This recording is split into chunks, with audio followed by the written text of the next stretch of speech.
தியாகத்தை முன்னிட்டு நம்மை மீட்டார். திருத்தூதர் பவுல் தீத்துவுக்கு எழுதிய திருமுகத்திலிருந்து வாசகம். அதிகாரம் 3. அளிக்கும் நீரினாலும் புதுப்பிக்கும் தூய ஆவியாலும் கடவுள் நம்மை மீட்டார். அவர் நம் மீட்பராகிய இயேசு கிறிஸ்துவின் வழியாக தூய ஆவியை நம்முடைய நிறைவாக கொண்டார். நாம் அவரது அருளால் அவருக்கு ஏற்றவராகிய நாம் எதிர்நோக்கியிருக்கும் முன் வந்து நின்ற போது ஆண்டவரின் ஆட்சி அவர்களை சுற்றி ஒளிர்ந்தது. மிகுந்த அச்சம் அவர்களை ஆட்கொண்டது. வானதூதர் அவர்களிடம், அஞ்சாதீர்கள், இதோ எல்லா மக்களுக்கும் பெரும் மகிழ்ச்சியூட்டும் நற்செய்தியை உங்களுக்கு அறிவிக்கிறேன். இன்று ஆண்டவராகிய மெசியா என்னும் மீட்பர் உங்களுக்காக தாவீதின் ஊரில் பிறந்திருக்கிறார்.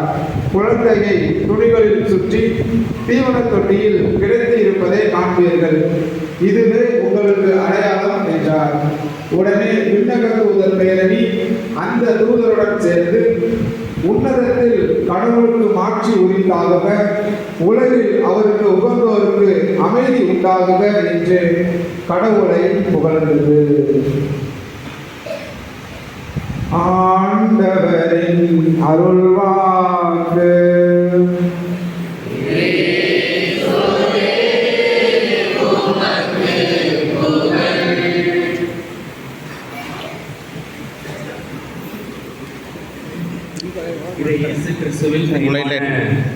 சகோதர சகோதரிகளை உண்மையில் மிகுந்த மகிழ்ச்சி உங்களோடு இணைந்து இந்த கிறிஸ்துமஸ் பெருவிழா திருப்பணியை நிறைவேற்ற ஒரு மிகப்பெரிய வாய்ப்பை தந்த அன்பிற்குரிய அண்ணன் குரூஸ் அடிகளார் அவர்களுக்கும் அன்பிற்குரிய கவி செல்வின் அடிகளார் அவர்களுக்கும் என் சார்பாக ஜோரா ஒரு தடவை கிறிஸ்துமஸ் வாழ்த்துக்களையும் பாராட்டுகளையும் வாழ்த்துக்களையும் தெரிவித்துக் கொள்கிறேன். அடுத்து நீங்கள் அப்படியே கிறிஸ்துமஸ் வாழ்த்து சொல்லுங்க பார்ப்போம். பக்கத்தில் உள்ளவங்களுக்கு கையில் கொடுத்து ஹாப்பி கிறிஸ்துமஸ் சொல்லுங்க பார்ப்போம்.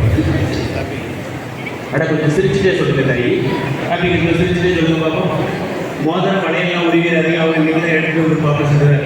ஹாப்பி கிறிஸ்துமஸ் சொல்லுங்க பார்ப்போம். சிரிச்சுட்டேன். முன்னாடி பின்னாடி பின்னாடி உள்ளவங்களுக்கு சைக்கிள் மட்டும் சொல்கிறேன், பின்னாடி உள்ளவங்களுக்கு. ஏ தம்பி, ஏ ராஜா, ஏ ராஜா, அவன் கையை கொடு.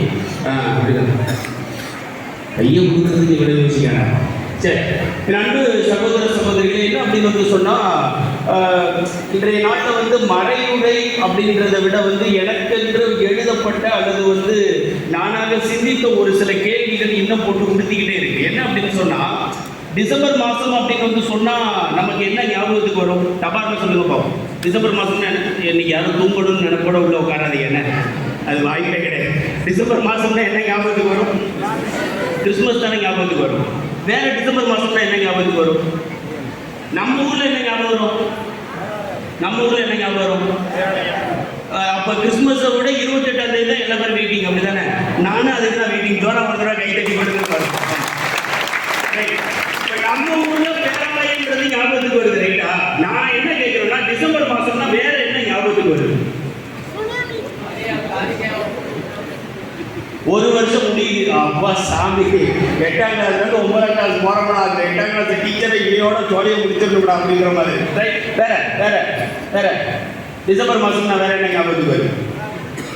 டிசம்பர் மாதம்னா வேற என்ன ஞாபகத்துக்கு வருது? பனி.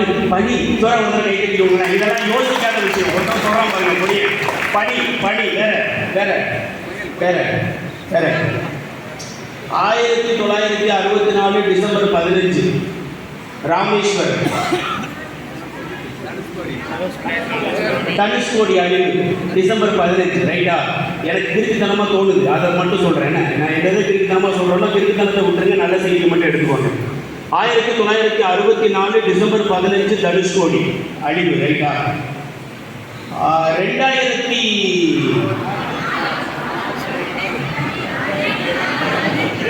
என்ன தாயி, நான் ஏதோ ஒரு வேற ஒரு மேட்ரு சொல்ல வரேன் தாயி. நீங்கள் அதுக்கு முன்னாடி 2004 என்னது? சரி, 2004 சுனாமி டிசம்பர் எத்தனாம் தேதி? எத்தனாம் தேதி? 26ஆம் தேதி. 2005 சென்னையில் மிகப்பெரிய ஃப்ளட்டு ஒன்று வந்துச்சு. அந்த ஃப்ளட்டினுடைய நேம் தெரியல, ஆனால் மக்கள் எல்லாமே அந்த ஃப்ளட்டில் ஓரளவு கஷ்டப்பட்டாங்க அப்படின்னு சொல்லி டிசம்பர் மாதம் 18ஆம் தேதி அது உள்ள விழுந்திருக்கு 2005. ரைட்டா? அப்போ 2004 முடிச்சு 2005 முடிச்சா 2008 நிஷான்னு சொல்லி ஒரு புயல் ஒன்று வந்திருக்கு. நவம்பர் 29 நவம்பர் 30, டிசம்பர் 1 கிட்டத்தட்ட அதுவுமே டிசம்பர் மாதம். ரைட்டா? 2011 தானேன்னு ஒரு புயல் ஒன்று வந்திருக்கு. மழை தண்ணி எல்லாமே அடித்து அள்ளி போட்டு கொண்டு போயிருக்கு. அது டிசம்பர் 26, 27. ரைட்டா? டிசம்பர் 2 இப்போ 2023 என்னது என்ன புயல்? நிஜாங் புயல். ரைட்டா? நிஜாங் புயல். அது மட்டும் இல்லாமல் டிசம்பர் இப்போ ஒரு 2 நாளைக்கு 3 நாளைக்கு முன்னாடி எங்கள் வேலை எல்லாத்தையும் எடுத்து ஒட்டுமொத்தமாக ஒரு பாடா போன மழை ஒன்று வந்துச்சு. தூத்துக்குடி, திருநெல்வேலி எல்லாம் வாழ்க்கையிலே இல்லாத அளவு மழை சொல்கிறாங்க. இல்லை, சிறப்பூஞ்சி தான் இது வரைக்கும் இருக்கிறதுலேயே தமிழ்நாட்டில் அதிக மழை, 155 சென்டிமீட்டர். ஆனால் இப்போ தூத்துக்குடி தானே, அந்த காயப்பட்டு எங்கே இருக்குது? தூத்துக்குடி தானே. தூத்துக்குடியில் கிட்டத்தட்ட 95 சென்டிமீட்டர் மழை. இந்த பாடா போனவங்க என்ன பண்ணுறாங்க அப்படின்னு வந்து சொன்னால், இந்த மழையை கணக்கிடுறதுக்கு ஏன்டா தூத்துக்குடியை திருநெல்வேலியை இந்த டிசம்பர் மாதம் இவ்வளவு நனைஞ்சது அப்படின்னு வந்து ஒரு கேள்வி கேட்டா, வானிலை அறிக்கை நம்மால் யார் ஸ்கூலுக்கு லீவ் விடுவாரு ரமணன், அவர் போனதுக்கு அப்புறம் இன்னொருத்தர் வந்துருக்கிறாருல, அவர் தெளிவா ஒரு நியூஸ்ல சொல்றாப்புல, என்ன தெரியுமா சொல்றாப்புல, எங்களால சரியா கணிக்க முடியும். நாளைக்கு மழை வரப்போது, ஞாயிற்றுக்கிழமை சாயந்தரம் திடீர்னு அடிக்க போது, ஏன்டா தெளிவா கணிக்க முடியல அப்படின்னு வந்து சொன்னா, டெல்லியில இருந்து எங்களுக்கு வந்து எந்த ஒரு படமும் தெளிவா தெரியலங்கிறான். டெல்லியில இருந்து தெரியலையா? அப்படி தமிழ்நாட்டில இருந்து வெதர்மேன் வேலை பார்க்கறியா? டெல்லியில இருந்து கடன் வாங்கி தான் வெதர்மேன் வேலை வாடகைக்கு பார்க்கறியா அப்படின்னு வந்து கேட்டா, டெல்லிக்காரனுக்கு அடுத்து போன் அடிச்சா டெல்லிக்காரன் என்ன தெரியுமா சொல்றான்? இல்ல இது அமெரிக்கால இருந்தும் லண்டன்ல இருந்தும் GFS குளோபல் ஃபோர்காஸ்டிங் சிஸ்டம், உலகளாவிய வானிலை மையம், அங்கிருந்து டெல்லிக்கு வருமா அந்த படம், எங்க சேட்டலைட் வழியா, அந்த டெல்லியில இருந்து ஒவ்வொரு ஸ்டேட்டுக்கும் போய்கிட்டு இருக்குமா இந்த படங்கள். இதெல்லாம் இப்ப ரீசெண்டா பார்த்த விஷயங்கள். ரைட்டா? அப்போ ஒரு இடத்துல மழை பெய்யுது, ஒரு இடத்துல இடி இடிக்குது, ஒரு இடத்துல வெயில் அடிக்குதுன்னா கூட நம்ம வந்து அமெரிக்காவையும் லண்டனையும் சார்ந்திருக்க வேண்டியதா இருக்கு. ரைட்டா? ஒரு விஷயம். ரெண்டாவது விஷயம், திடீர்னு இப்படி வந்து மழை வருது. மழை வர்றதுக்கான காரணம் என்ன? மழை வந்துகிட்டே இருக்கிறப்பவே திடீர்னு அவருடைய பிறப்பு விழாவையும் கொண்டாடுறாங்க. அப்ப மழை பெருசா, பிறப்பு விழா பெருசா? டக்குன்னு சொல்லுங்க பாப்போம். பிறப்பு விழா பெருசா, மழை பெருசா? செல்ஃபிஷ் பசங்களா? பிறப்பு விழா பெருசா, மழை பெருசா? பிறப்பு விழா பெருசுல ஜோரம் ஒரு தடவை கை கட்டிக்கோங்க பாப்போம். என்னன்னா எனக்கு இருக்கக்கூடிய ஒரே ஒரு திங்கிங் இதுதான் பிரியமானவர்களே. எதுக்காண்டி டிசம்பர் மாசம்? நான் ஒரு சில டிசம்பர் மாசத்தை விட்டுட்டேன். ஏன் தெரியுமா விட்டேன்? நான் சொன்ன ஆண்டுகள் அனைத்தும் உடைமைகள் மட்டும்தான் பறிபோனது. நான் சொல்லாத ஆண்டுகள் அனைத்திலும் நிறைய மனிதர்கள் இறந்து விட்டார்கள். இன்னைக்கு இறப்பை பத்தி பேசக்கூடிய நாள் அல்ல. அதனால நான் அந்த இயற்கையை விட்டுட்டேன். அந்த மனிதர்கள் எத்தனை பேர் இறந்தாங்கன்றதையும் விட்டுட்டேன். உடைமைகள் மட்டும்தான் பறிபோன ஆண்டுகள் தான் நான் சொன்னேன் இந்த டிசம்பர் மாசம். அது தானே புயலா இருக்கலாம், வர்தா புயலா இருக்கலாம், நிஷா புயலா இருக்கலாம், ஃப்ளட்டா இருக்கலாம், தூத்துக்குடியா இருக்கலாம், அதுவா இருக்கலாம், இதுவா இருக்கலாம். என்ன விஷயம் அப்படின்னு சொன்னா, எனக்குள் எழக்கூடிய ஒரே ஒரு கேள்வி, எதுக்காண்டி கிறிஸ்துமஸ் கொண்டாடுறதுக்கு முன்னாடி இப்படிப்பட்ட ஒரு மிகப்பெரிய அழிவை நோக்கி நாம் போய்கொண்டிருக்கிறோம்? யாராச்சும் ஒரு பதில் சொல்லுங்க பார்ப்போம். பிரசங்கத்தை இப்பவே முடிச்சு காணிக்கை பாட்டு போயிடணும். நல்ல முறையில் வாழணுன்ற ஒரு முன்னெச்சரிக்கையாக என்னாச்சு, நம்ம 2 பூசை முடிச்சு தனியாக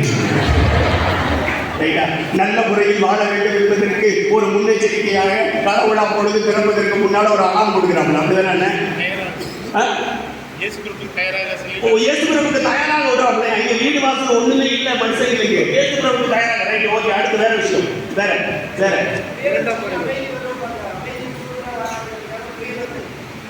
புயல், யானை வரும், அப்படிதானே? மணி ஓசை வரும் முன்னே, யானை வரும் பின்னே.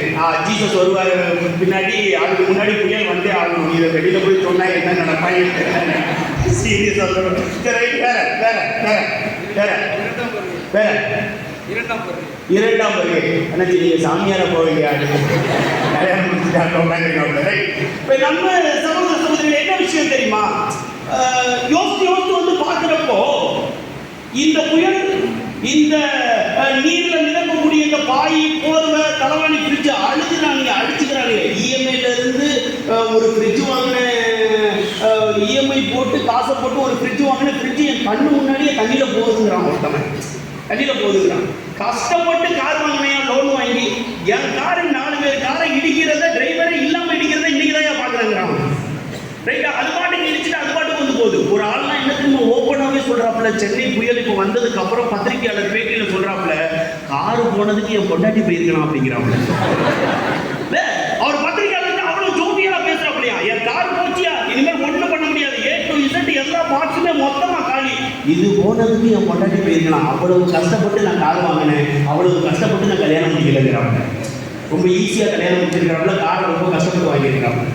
யோசித்து பாருங்களேன் பிரியமானவர்களே, எல்லா பக்கமுமே நமக்கு ஒரே ஒரு செய்தியை சொல்லுது. என்ன தெரியுமா?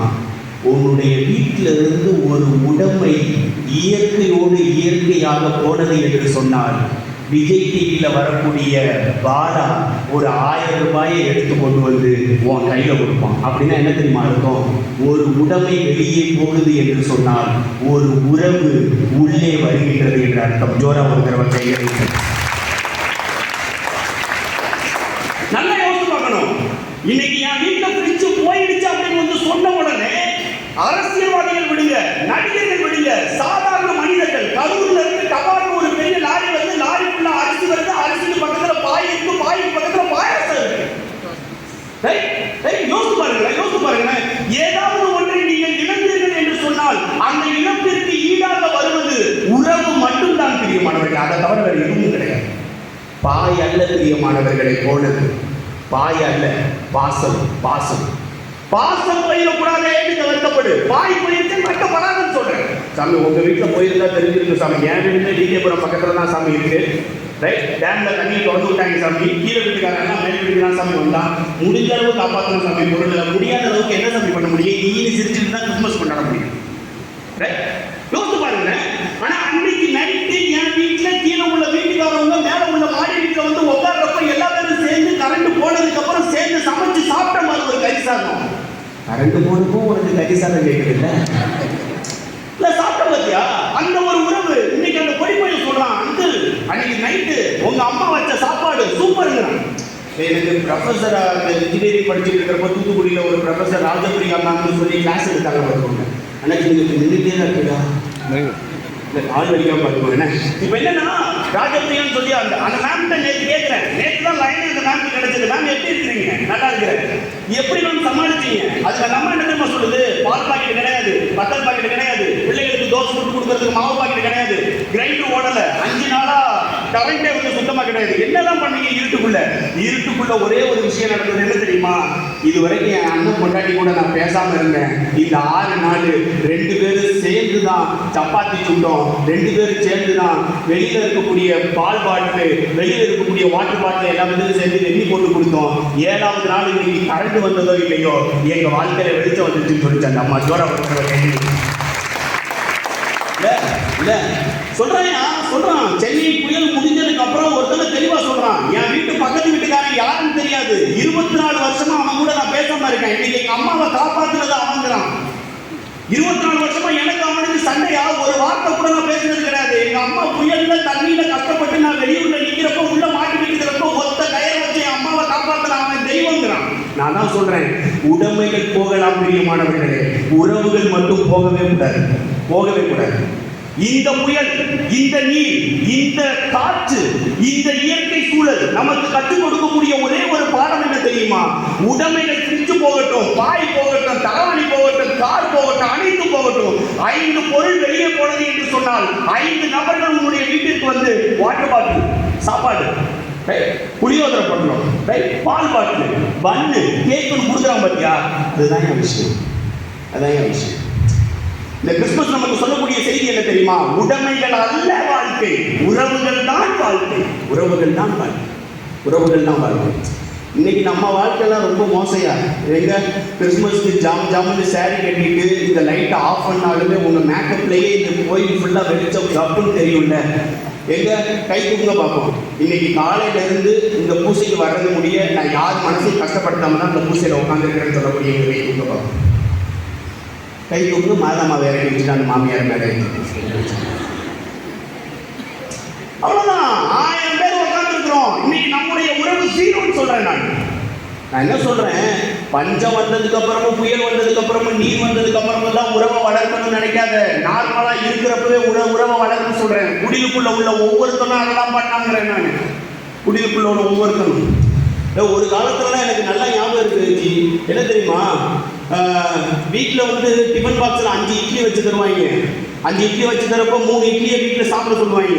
3 இட்லியை சாப்பிட்றோன்னு சாப்பிடுவோம், மீதி 2 இட்லியை சாப்பிட முடியாது. நேராக டிஃபன் பாக்ஸ் கொண்டு வந்து பெத்தவட்டே கொடுப்போம், ஏமா சாப்பிட முடியலாமா அப்படின்ட்டு. பாப்பாப்புல 2 இட்லியை அவங்க எடுத்து வாயில வந்து போட்டுட்டோம், அல்லது வந்து தூரம் போட்டுட்டோம், பாத்திரத்தை கழுவி வைப்பாப்புல. நம்ம தான் 3 இட்லி தானே சாப்பிட்றோம், மீதி 2 இட்லி மீதி தானே வருது. அப்போ மறுநாள் அம்மா என்ன செய்யணும்? நல்ல அம்மானா என்ன பண்ணணும்?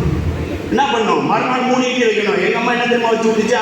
5 இட்லியா திருப்பி வச்சு விட்டுச்சு. திருப்பி 3 இட்லி கொண்டு போனேன், திருப்பி 2 இட்லி கொண்டு போனேன். இப்படியே நாள் பட போய்கிட்டே இருக்கு. ஒரு தடவை நானே வெறுத்து போய் கேட்டேன், நான் தான் 3 திங்கிறேன்னு தெரியுதுல்ல, அப்புறம் எதுக்கு 5 வைக்கிறீங்க அப்படின்னு கேட்டா, பெத்தவ ஒன்று சொல்லி கொடுத்தா என்ன தெரியுமா?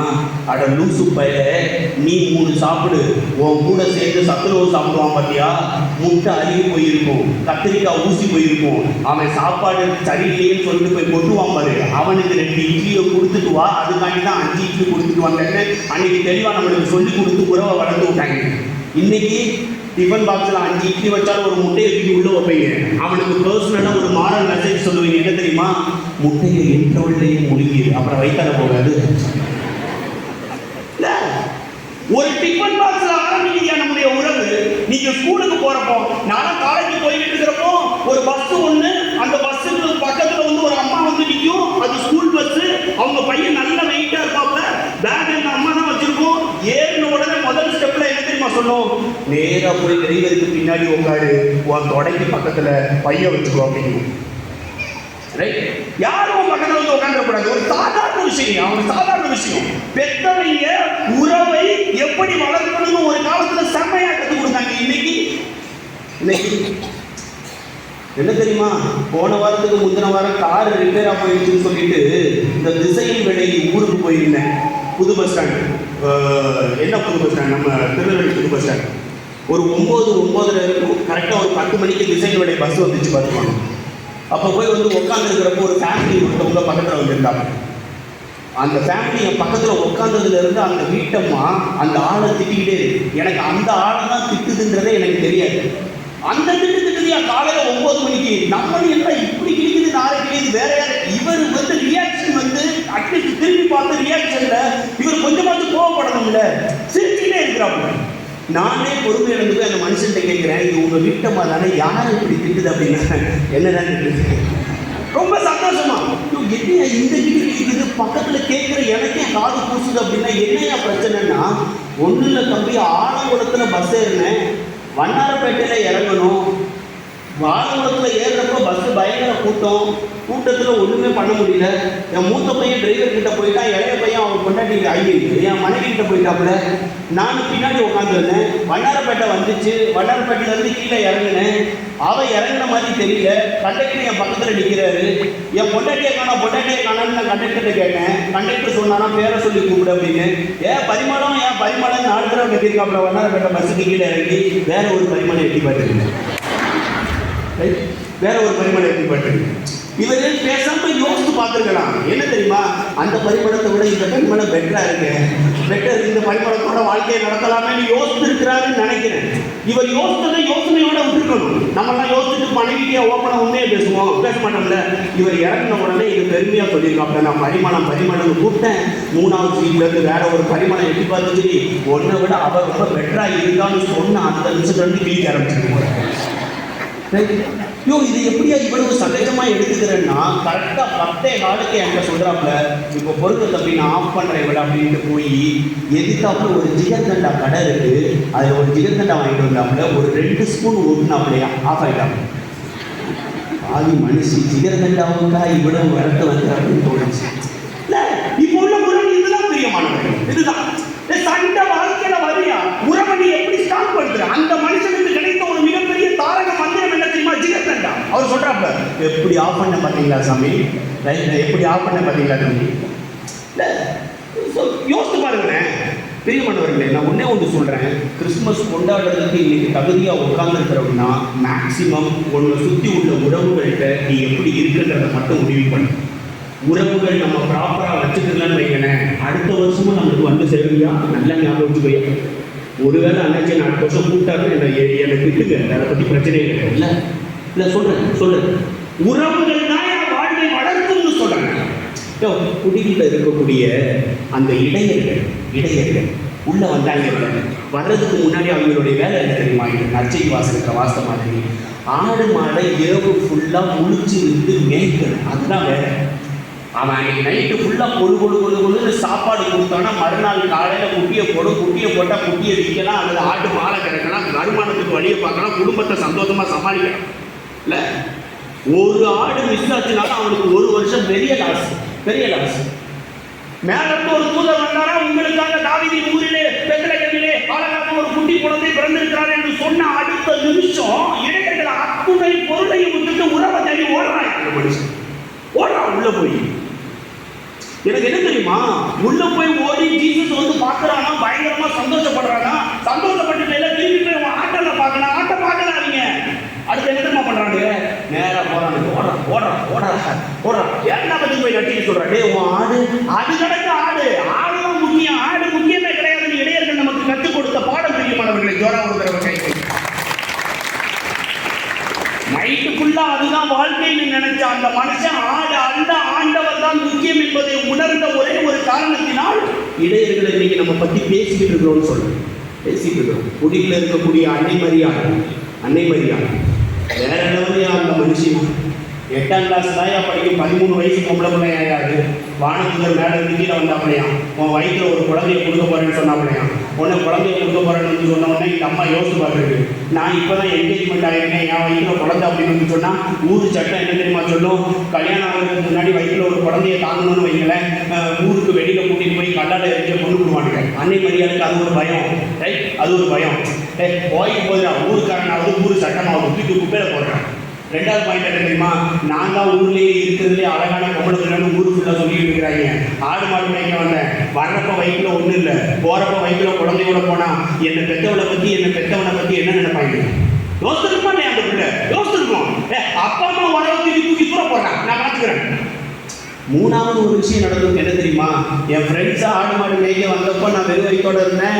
ஆடு மாடு மேய்ச்சி வீட்டுக்கு போறப்ப வயிற்றுல குழந்தையோட போறேன்னு என் ஃப்ரெண்ட்ஸ் சொன்னா, என் ஃப்ரெண்ட்ஸ் என்ன பத்தி தப்பா செய்ய மாட்டாங்களா, தூக்கி போடுற ஃப்ரெண்ட்ஷிப்போட உறவு இல்ல. கடைசியில் ஒரு உறவை தூக்கி போட்டாங்க என்ன தெரியுமா, சூசைடருடைய உறவு.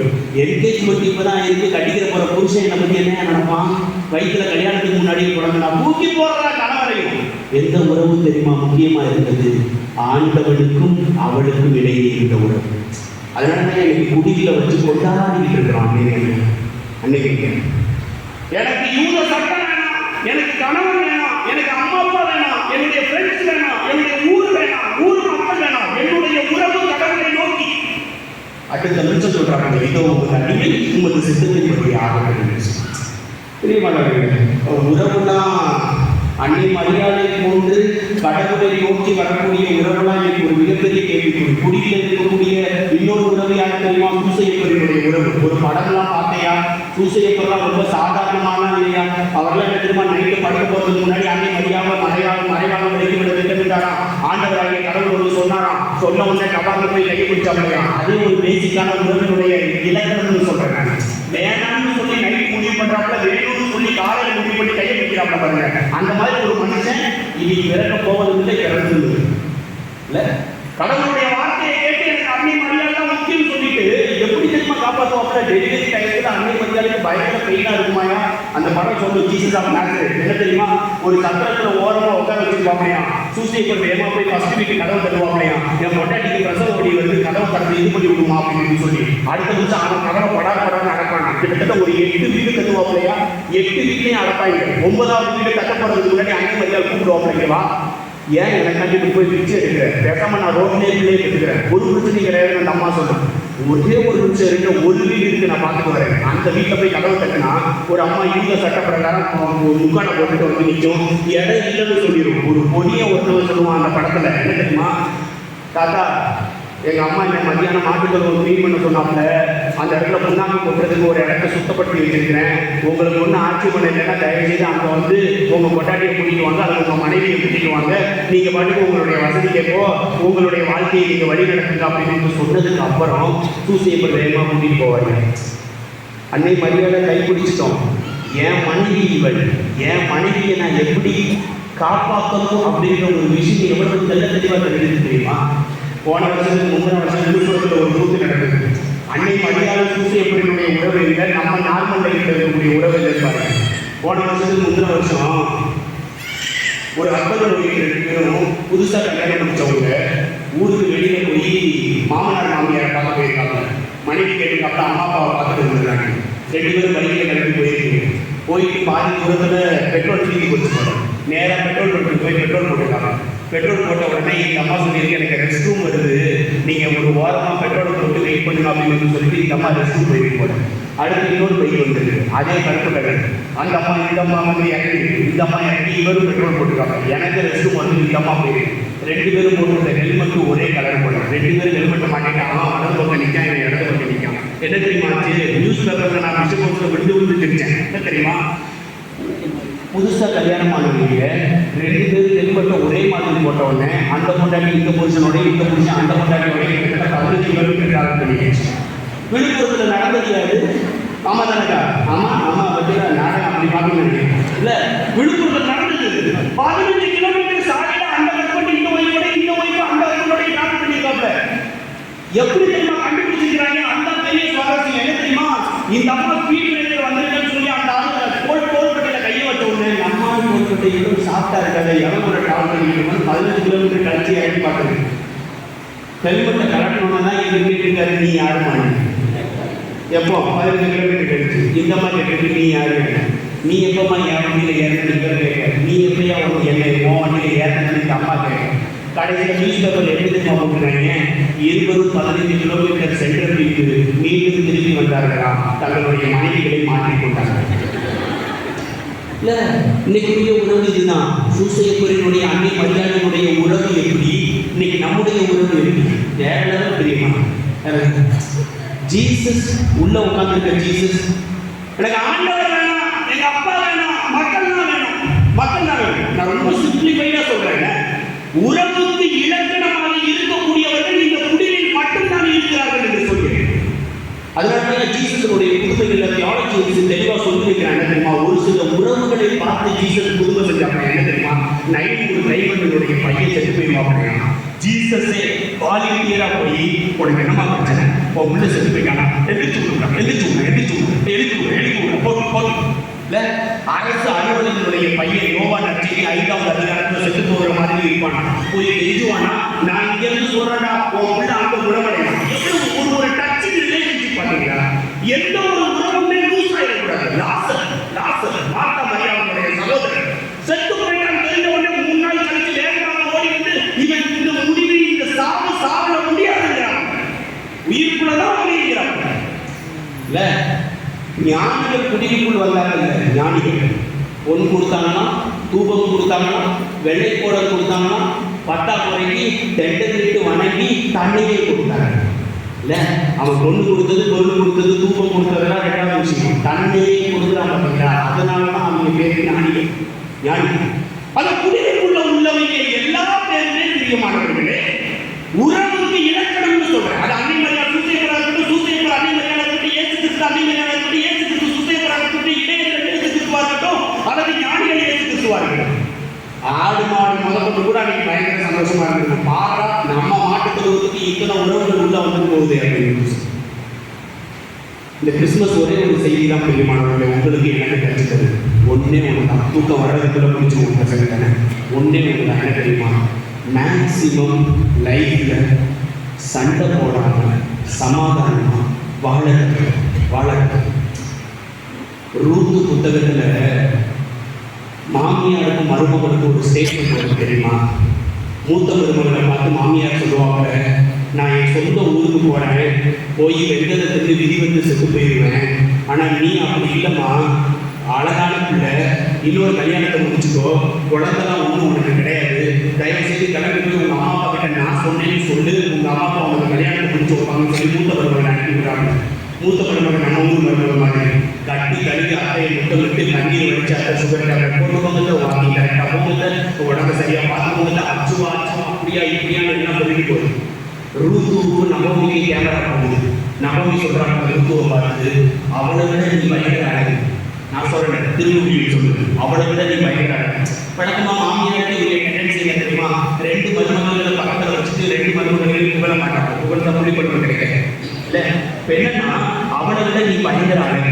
ஒரே ஒரு விஷயம் நல்லா ஞாபகம் வச்சுக்கோ, நீ போய் கல்யாணத்தை முடிச்சனா அவளை விட நீ சீக்கிரமா குழந்தையை பெற்றுக்கோன்னு சொன்னதுக்கு நீங்க ரூத்து ஒன்று சொல்லணும். என்ன தெரியுமா? என்னதான் நீங்க எப்படி சொல்றீங்க?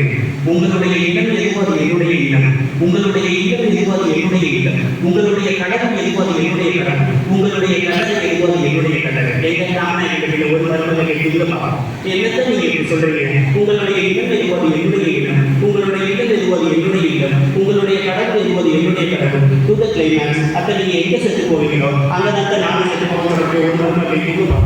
இந்த மாதம் எனக்கு வச்சு நாங்கள் மருமகளை இல்லை. அந்த காலத்தில் நான் உணவை எப்படி தெரியுமா வளர்த்துருக்குறாங்க? அந்த காலத்துலாம் உணவு இல்லை. பெங்களூரில் ரெட்ரீட் முடிச்சுட்டு ட்ரெயினில் திரும்பி ரிட்டர்ன் வந்துருக்கிறது தெரிய மாட்டேங்குது. கொரோனா டைம் ஃபஸ்ட்டு வேவ் முடிச்சுட்டு செகண்ட் வேவ் செம்ம டைம். எவனுமே ட்ரெயினில் வரமாட்டான்றதுக்காண்டியே ட்ரெயின் புக் பண்ணேன். கம்பார்ட்மெண்ட்டில் உள்ள ஏறி பார்த்தா செம்ம இருட்டு கம்பார்ட்மெண்ட். அங்கே திரும்பி பார்க்குற ஒரு 10 கம்பார்ட்மெண்ட்டில் லைட் எரியல, இந்த பக்கம் பார்க்குற ஒரு 10 கம்பார்ட்மெண்ட்டில் லைட் எரியல. கம்பார்ட்மெண்ட் வேறு இருக்கு, நான் வேற இருக்கா. எனக்கே ஒரு பயம், என்னடா பண்ணுறது அப்படின்னு. யாராச்சும் ஒரு ஆள் வந்துட மாட்டாங்களா அப்படின்னு கடவுள் நோக்கி பிரேயர் பண்ணிட்டு இருக்கிறப்ப ஒரு அக்காவும் ஒரு பிள்ளையும் வந்துச்சு. ஒரு அக்காவும் ஒரு பிள்ளையும் அக்கா சந்தோஷம், நம்ம கம்பார்ட்மெண்ட்டுக்கு வரணும், இன்னைக்கு இந்த அக்கா கூட பேசிட்டு திருநெல்வேலி வெளியே போயிருந்தேன். அந்த அக்கா உள்ள வந்து உட்காந்த உடனே முதல் கேள்வி என்ன தெரியுமா கேட்டேன்? என்ன ஊர் அப்படின்னு. நம்ம கோவில் பற்றி இருந்துச்சு. தாயி சந்தோஷம், நீ கடவுள் தயாராகி கொடுக்கு, நான் திருநெல்வேலி, நான் அல்வா தரேன் அப்படின்ட்டு நான் வாட்டுக்கு உட்காந்து பேசிட்டே இருக்கிறேன். ஒரு 10-15 நிமிஷம் நல்லா தான் 2 பேரும் பேசிக்கிட்டு இருந்தோம். ஒரே கம்பார்ட்மெண்ட்ல தான் உட்காந்துருந்தோம். திடீர்னு அந்த அக்கா எழுந்திரிச்சு ஒரு மிகப்பெரிய சூட்கேஸ் ஒன்று எடுத்துச்சு. சூட்கேஸை திறந்துச்சு, ஒரு 8 முழ வேஸ்ட் ஒன்று எடுத்துச்சு. வேஸ்ட் எடுத்துட்டு தம்பி இந்த மேலே மாட்டி விடுங்கன்னுச்சா. நான் பெட்ட பக்கம்னு உயிரே போகுது. கம்பார்ட்மெண்ட்ல எவனும் கிடையாது. இந்த பொம்பளை வேற பேசாம வேஸ்ட்டு தூக்கி என் கண்ணு முன்னாடி கூப்பிட்டு மாட்டி செத்து தொடர்ந்து நாளைக்கு பிஷப்புக்கு எவன் பதில் சொல்றது, பிஷப்பு எவன்டா பதில் சொல்றது, நான் எவன் உட்காந்துருக்கேன். நான் முடிக்கிறத பார்த்து அந்த அக்காவே சொல்றாங்க, தம்பி பயப்படாதீங்க, என்ன இந்த பாப்பா தொட்டில தான் தூங்கும். ஆனால் பாதகத்தை அதுக்கு முன்னாடியே சொல்லி தொடக்கிறாங்க. இந்த பாப்பா தொட்டில தான் தூங்கும், அதனால பெட்டர் என்ன பண்றீங்க, தொட்டில் கட்டுங்க. அப்ப நானே சொன்னேன், நமக்கு தொட்டிலாம் கட்ட தெரியாது தாயி, கல்யாணம் முடியல, அதனால நான் பாட்டுக்கு கட்டுவேன், நீ பாட்டுக்கு ஆட்டி விடுவேன், அது பாட்டுக்கு அவங்க உள்ள பாட்டுக்கு எடுக்க முடியாது சொல்லி ட்ரெயின் போன நேரத்தில் நமக்கு பெரிய வம்பா போயிருக்கிறாங்க அப்படின்ட்டு நான் ஒண்ணு பண்றதா மேல இருந்து முடிச்சு நல்லா இறுக்கி போடுறேன். அதை கீழே போனது கொடுத்து விடுறேன், நீயும் நல்லா இருக்கு தாயி. 2 பேரும் சேர்ந்து ஒரு 11 மணிக்கு கொடியேற்றிடுவோம்.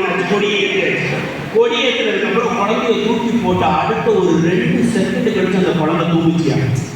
இன்னைக்கு நான் நிறைய வீட்டில் பார்த்துருக்கேன், குழந்தை அவ்வளோ சீக்கிரம் தூங்காது. குழந்தை தூங்குறதுக்கு முன்னாடி ஒரு ஆக்ஷன் கொடுப்பேன், என்ன தெரியுமா, என் ராஜாத்தி என் பவுனே தூங்குடா ராஜா அப்படின்னு போடுவோம்ல. ஒரு 5 நிமிஷம் கழிச்சு அடுத்த குக்கர் சவுண்ட் தெரிஞ்சுட்டு வைங்களேன், நம்மளுடைய வார்த்தை அப்படியே காணாம சீக்கிரம் தூங்கு இல்லை. அடுத்த ஒரு 10 நிமிஷம் கழிச்சு சனியே சீக்கிரம் தூங்குறேன். ரைட், உங்க அப்பா மாதிரியே முடிச்சு, அப்படி சொசைட்டியோட மரியாதை, உங்க அப்பா மாதிரியே முடிச்சுட்டாலே சீக்கிரம் தூங்கு. ஃபைனலா இப்படிதான் ஆட்டி விடுவோமே தவிர, எனக்கு அப்படிப்பட்ட குழந்தைகள்லாம் பார்த்து அந்த குழந்தைய 2வது நிமிஷத்துல ஆட்டி விட்ட உடனே அது தூங்கின உடனே முன்னே சொல்றேன், அது தெய்வ குழந்தை நினைச்சேன்.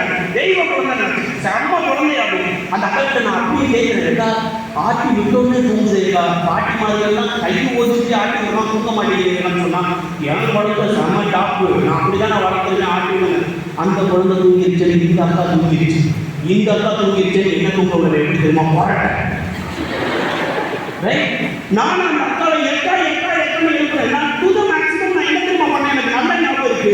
இந்த செத்து போன ஒரு கட்டிடத்து ஒன்று துண்டை வச்சு காலையில் அந்த சவுண்டு வரக்கூடாதுன்றதுக்காண்டி நான் இறுக்கி பிடிச்சி நாடி கட்ட வந்து கட்டிட்டு தூங்குறேன். அந்த பரட்ட சவுண்டை கேட்டு இந்த குழந்தை எந்திரிச்சு கத்து. இந்த அக்கா கிட்ட நான் பெறட்டுறேன் திருப்புறேன். இந்த அக்கா உருளுது, நல்லா ஆடு கொஞ்சம் வலிக்க உருளுதே தவிர எந்திரிச்சு முடிச்சு பார்க்க மாட்டேங்குது, முடிச்ச பார்க்க மாட்டேங்குது. அப்புறம் என்ன பண்ண சொல்றீங்க, 11:25 ஆட்ட ஆரம்பிச்சு தெரியுமாங்க, 11:25, 12:25, 1:25. அட பாதி பையன ஒன்னையா நான் தெய்வ குழந்தை நினைச்சேன். இல்லை, ஒரு 1:25 கூட நமக்குன்னு ஒரு தூக்கம் வரும்ல. லைட்டாக அந்த தொட்டியை விட்டுட்டேன், அந்த பிஞ்சு குழந்தையுடைய கால் போய் வயிற்றுல போய் டம்முன்னு இடிச்சது. யார் வீட்டில், அந்த அக்கா வீட்டில் இடிச்சு அடுத்த செகண்ட் அந்த அக்கா தம்பி பார்த்து பொறுமையாக அப்படின்னு. அட பாதகத்து 1.25 மணி நேரமா நீ முடிச்சுதான் இருக்கியா. அப்போ இல்லை, காலையில் எழுந்திரிச்சு அந்த அக்காவுக்கு செம்ம கடிப்பு. அந்த அக்கா கோயிலுக்கு மண்டே உடச்சுக்கு நான் முடிவு பண்ணேன். ஒரே விஷயம் தெரியுமா, சுகர் டேப்லெட் போட்ட தம்பி, கொஞ்சம் அசந்து தூங்கிட்டேன், நைட்டுக்குள்ள ஒன்று கஷ்டப்பட்டு ஆட்டி விட்ட ஒன்று அண்ணனுக்கு ஒரு தேங்க்ஸ் சொல்லு அப்படின்னு சொன்னோன்னா அந்த குழந்தை தேங்க்ஸ் சொல்லும். இன்னைக்கும் சரி 2 வருஷம் ஆச்சு, ஹிந்து பெண்மணி தான் அந்த பெண்மணி அந்த அக்கா வீட்டுக்கு கல்யாணம் நாள் அன்னைக்கு சாப்பிட போகிறோம். உறவு உறவு ஒரு 2 மணி நேரம் தொட்டு ஆட்டதுக்கு எனக்கு ஒரு குடும்பம் மிகப்பெரிய உறவாக கிடைச்சிருக்குன்னு சொல்றேன். அதே நேரம் அந்த அக்கா வீட்டு நான் இப்படி சொல்லுவேன், அதுக்காக 2 மணி நேரம் ஆட்டம் கிடைக்கிறாங்க, ரொம்ப மோசம் இல்லை. உன் குழந்தை அழுகுது, நீங்க முடிச்சு ஆட்டணும். இன்னைக்கு உன்னுடைய உறவு எப்படி? அதான் சொல்ற பிரியமானவர்களே, புதிய ஏற்பாட்டில் ஒரே ஒரு உறவை மட்டும் சொல்லி முடிச்சிருந்தாங்க. என்ன தெரியுமா? ஜீசஸ் வந்து ஒரு வீட்டில் வந்து ப்ரீச் பண்ணிட்டு இருக்கிறாங்களே, ஊரே அங்கே இருக்குன்னா ஒரு 4 பேர் மட்டும் வேலை முடிஞ்சு லேட்டாக போறாங்கன்னா, ஒரு திருநெல்லை வந்து ஒரு தடவை முடப்பாளர் வச்சு மனிதன் படுத்துக்கிறாங்கன்னா, நீங்க 4 பேர் பார்க்குறாங்கன்னா ஊரே அங்கே இருக்கு, இவன் மட்டும் என்னடா பண்றான் அப்படின்னு சொல்லிட்டு இவனை தூக்கி கைட்டு கட்டு மேலே போட்டு கைட்டு கட்டு தூக்கி அவங்க கோர்பட்டில் போட்டு வேகமாக ஓடுறாங்கன்னா, அங்கே போய் பார்க்குறப்போ ஜீசஸ்க்கு முன்னாடி கூட்டமாக இருக்கான், பாதுகாப்பு படமாற்றம் வாங்கி போல நேராக ஓட்டு மேலே எழுதிக்கிறாங்க, ஓட்டை பிரிச்சுக்கிறாங்க, நேராக கட்டில் தூக்கி ஜீசஸ் முன்னாடி இறங்குறாங்க. ஜீசஸ் சொல்றாங்க, இல்லை உங்க 4 பேர் கண்டிப்பாக நான் க்ளீன் பண்ணிருக்காங்க, உங்க 4 பேர் என்ன ஒரு பாசப்படா, ஊரே இருக்கிறப்ப அனாதியா படுத்த கிடந்த ஒரு தூக்கிட்டு வந்த பத்தியா, அது லைஃப்டா, அது உறவு. அதான் சொல்றதுக்கு மாட்டேன். மேக்சிமம் கிறிஸ்துமஸை கொண்டாடுறியா, ஹாப்பியா இருக்க ட்ரை பண்ணு. சும்மா குழம்பா, சும்மா முடங்காது, சும்மா பகையை வளர்த்துக்கிறாங்க. பாசமா மேக்சிமம் எவன்லாம் ஒன்று எதிரியா நினைக்கிறானோ அவங்ககிட்டலாம் போய் இன்னைக்கு ஐ லவ் யூ சொல்லு. நான் சீரியஸாக தான் சொல்றேன். ஏமா என்ன போய் எதிரியா நினைக்கிற? முடிவுக்குள்ள உள்ளவங்க எல்லா பேரும் எவ்வளவு பாசமா இருந்து நீ ஊருக்குள்ள கிறிஸ்துமஸ் கொண்டாடி நீ மட்டும் 2 பேரும் கட்டி பிடிப்போம், மாத்தி கட்டி பிடித்து வந்துடுறாங்க. நல்லா இல்லை சொல்றேன். நன்றி சகோதரர்களே, இதுதான் என்னுடைய சிம்பிள் மெசேஜ். என்ன, புயல் வரும், வெள்ளம் வரும், வெள்ள நிவாரணம் வரும், அது வரும், இது வரும், எது வந்தாலும் உடமைகள் எல்லாம் போகுமே தவிர உறவுகள் ஒரு நாளும் போகாது. உறவை பலப்படுத்த இந்த கிறிஸ்து பிறப்பு விழா நமக்கு மிகப்பெரிய சாட்சியாக அமைகிறது. இந்த குடி நமக்கு மிகப்பெரிய எடுத்துக்காட்டாக அமைகிறது. என்னுடைய ஒரே ஒரு ஆசை என்ன தெரியுமா? இன்னைக்கு பூசை முடிஞ்ச உடனே புதுசா நம்ம பசங்க போட்டு நாங்கள் பார்த்தீங்களா குடி, அதுல குடும்பமா உள்ளப்போம். என் ஹஸ்பண்ட், என் ஒய்ஃப், என் பிள்ளைங்க, நாங்கள் இன்னையிலிருந்து உறவை புதுப்பிக்கிறதுக்கு ரெடியாக இருக்கிறோம். எவ்வளவு மழை வரட்டும், எவ்வளவு புயல் வரட்டும், இந்த உறவை வச்சு நாங்கள் 100 பொருள் சம்பாதிப்போன்ற ஒரு நம்பிக்கையோட குடியில் காத்து கொண்டிருக்கிறார் நம்முடைய இயேசு கிறிஸ்து. உறவு குடிலது, உறவினை இடையே இந்த திருப்பணிகளை பக்தி நிறைந்த உள்ளதோடு ஜெபிப்போம். ஆமாம்.